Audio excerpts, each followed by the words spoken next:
Hapon sa lahat yan. So, kasama ko yung keyboys ngayon. Samantalahin natin yung kunting tanong. Bro, may tanong ako sa'yo.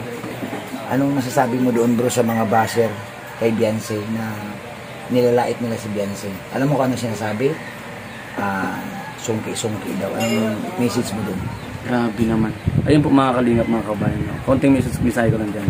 Huwag po sana ninyong i-judge yung tao muna hanggat din nyo nakita ng personal. Kaysa personal po, yung sasabi nyo kabaliktad naman. Magandang si Beyonce, maganda po. Lahat ng angels maganda po sila. Kaya huwag mo nyo ibas po, no? Kumbaga, sabi ko nga, hindi nyo naman kilala personally yun. Yan lang. Yun. So, magandang mensahe ni One TV, ni Ato. So, tanongin din natin si Kalingap Lolo ko anong message niya. Lolo, anong message mo doon sa mga basher? Sa akin lang po, wag po natin yung gawin at syempre bago po tayo mag-judge ng tao, tumingin muna po tayo sa ating sarili. Kumbaga kasi may mga maliit naman tayo. Kaya kung may makikita yung maliit sa ating sarili, wala tayong karapatang magsalita sa iba. Kaya ganun. And wag lang dapat tayo mag-down ng kapwa natin. Dapat pangat palagi. Para hindi pumalik sa atin. Para hindi pumalik sa atin. Tsaka bro, sino ba naman tayo, no? Tao rin tayo. May nagkakamali. So siguro dapat ang ugaliin natin marunong tayong umunawa. Yes. Wala pong perfectong tao sa mundo. Yun. Yung lagi natin tatandaan. No, lahat po tayo may kapintasan sa bawat isa. Totoo yan bro. Kasi bro, inisip ko bro, kung ikaw bro ang magulang ni Beyonce at narinig mo itong gano'n sa salita, sakit. Masakit para sa akin. Diba? Masakit para sa akin. Kasi yung anak ko naman, kumbaga, maginagawa sa inyo masama. Totoo. Hindi man kayo inaano. Pahiting-hiti lang, di ba? Anak ko sobrang bait. At saka bro, wala namang, hindi naman sila inaway ni Beyonce. Wala maginagawa. Si Beyonce, tahimik na nag-aaral. Saka pangiting-ngiti lang. Kaya pag ginausap nyo, pag tinausap natin, titingin lang kayo dito. Ay, ganun kayo dito. Kaya nga bro, parang hindi ako sang-ayon na ganito ang ugali ng, lalo na pangalanan ko na si Ma'am Torres na kung magsalita sungki daw si Beyonce, malandi daw. Huwag pong ganun. Huwag ganun ma'am. Napaka-foul, below the belt na po. Opo. Okay, kung ako ang magulang, masakit yun. Kung ako kapatid, baka naku po, mahirap. Irespeto po natin yung kapwa natin para irespeto rin. Ayun, gandang mensahe ni Ato, no? Respect others, yes. Para naman respetuhin din tayo. Yes po, totoo yun. Tama po yun. Dapat. Ayan, salamat sa mga keyboys. No? Mamaya magtanong pati sa iba, opinion nila.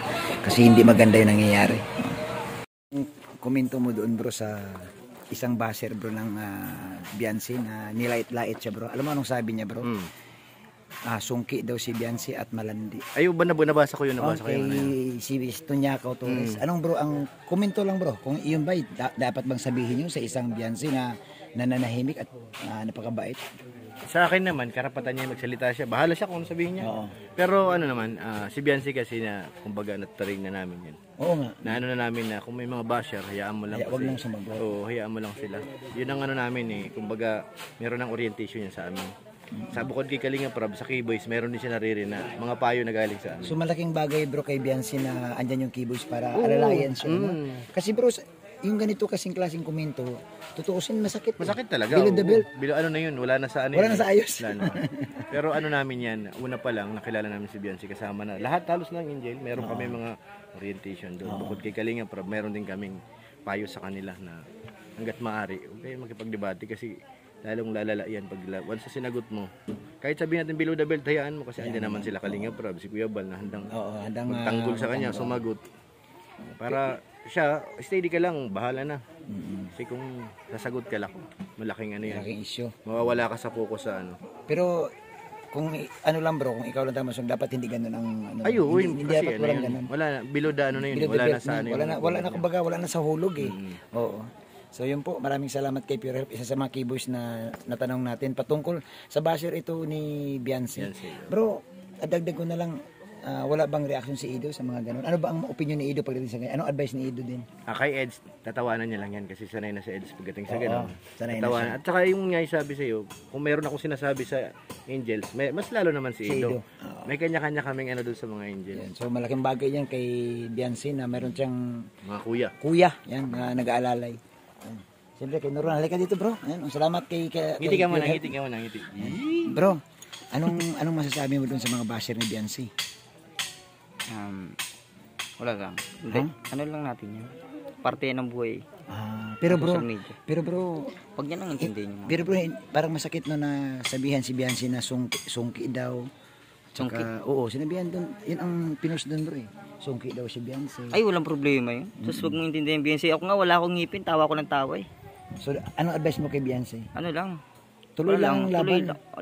Ngipin lang yung sungki. Ako nga, walang ngipin. Di ako na sa mga ganyan. Oo. Sinasabihan nila ako, walang ngipin. Bunga. Wala yun, baliwala sa akin.